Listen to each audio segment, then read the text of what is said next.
This is the voice of the Report of the Week, signing on. Well, hello, ladies and gentlemen, and everyone listening. This is VORW Radio International, the voice of the Report of the Week.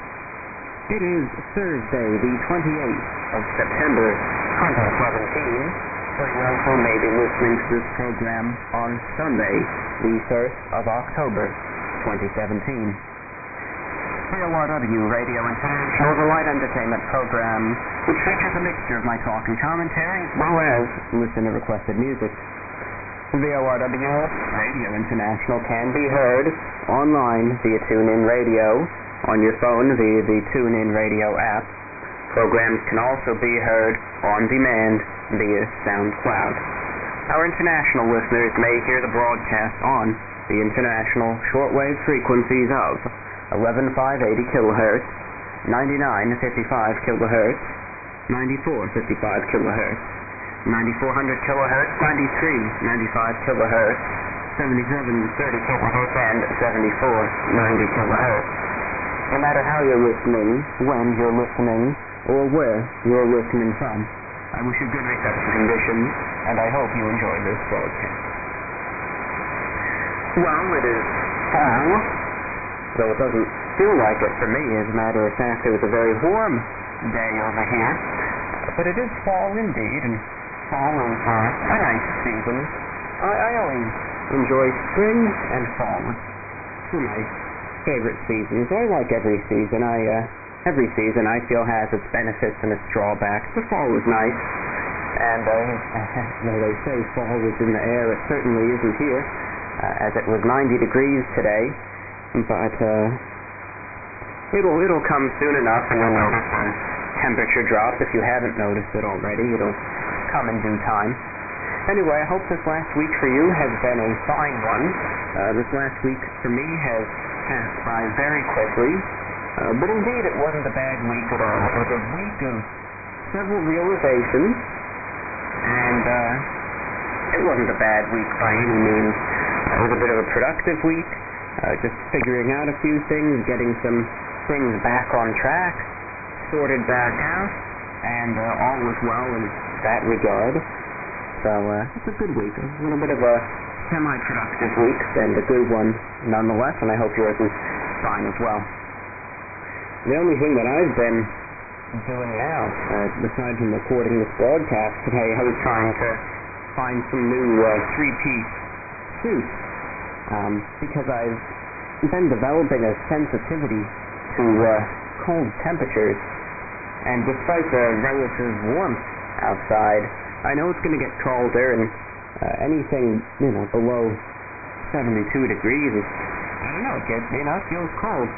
So one way that I enjoy combating that is just by adding a vest to the attire, and then when I do that, I always wear a wing collar with that as well. So I'm trying to find a few that are in a traditional cut, and I'm just looking for a black one and a dark gray one, and you can find some really good quality suits at a very inexpensive rate at certain online retailers or even second-hand stores. Some people have an issue with purchasing attire from stores like that, but there's absolutely nothing wrong with that. Usually you can find some very high-quality garments that may not necessarily be in a very popular style today, but you can find them at an extraordinarily low price, and you're getting so much more than your money's worth, and it's something that I always recommend for people who want to get something on a budget.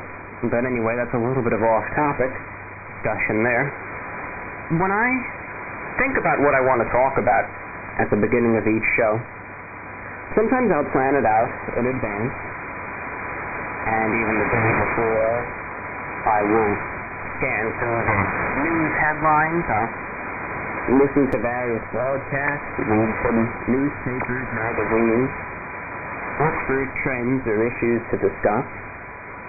Sometimes I will essentially brainstorm in the moments before I begin recording, and something will come to me. But then on some occasions I'll get inspired to talk about something from viewers and from listeners, from people that send in a question or comment in an email usually, And sometimes what they have to say is really thought-provoking, and it just leads to discussion. And I know that some of you may not know of this, but I also do a VORW broadcast online exclusively with SSL. And I'll sometimes respond to listener emails or letters and still ask questions, and that will therefore drive the discussion. But the other week we got a question submitted for the VORW radio program. There's something I was looking at the last 2 days, and I thought I really want to answer this on air at the beginning of the program and kind of talk about it because it's something I think we'll all deal with. I don't necessarily have a solution to this problem, but I do have a few thoughts I wish to share on the matter. I got an email from Justin, a online listener in Connecticut. He said, I enjoy the program and I have a question for you if you have the time to answer it. He says, I know in your broadcast you were discussing some of your frustrations and even hardships when it comes to how YouTube is treating you, any revenue issues, etc. He said that you seemingly maintain a positive attitude. He says, how do you keep a positive attitude when faced with adversity? So thank you for your question, Justin. Over in Connecticut, online listener there. And when you get that question, that's something that I didn't, I had to look back on it because I instinctively said, well, I don't think I do keep a positive attitude when I am faced with adversity of issues of the sort. And that's something that I never associated with myself. You're not the first person to say that. There are a few things that I try to do when I am faced with issues, and it could be anything. It can be financial difficulties. It can be people that are giving you a hard time. I mean, I really went through a lot last year when I was actually physically stalked to some degree. Some lines were crossed very severely, and it was a very scary time. There were certain things that I did and still do to try and keep my peace of mind in any kind of difficulty. And I'm not saying this will work for everyone, it's merely my suggestion and what works for me. When it seems as though there's a problem in your life of any degree, I always try to look at the small things. Some people, it seems as though they only focus on the large things to try and give themselves any sort of happiness and pleasure. They'll try and look at finances, getting a new this, getting a new that. They have to go out and spend all this money on some sort of shopping spree to distract themselves from a problem, or to indulge in certain pleasures otherwise. But one thing that I realized is you can find happiness, even in the darkest of situations, from some very small things that we seemingly look over every single day.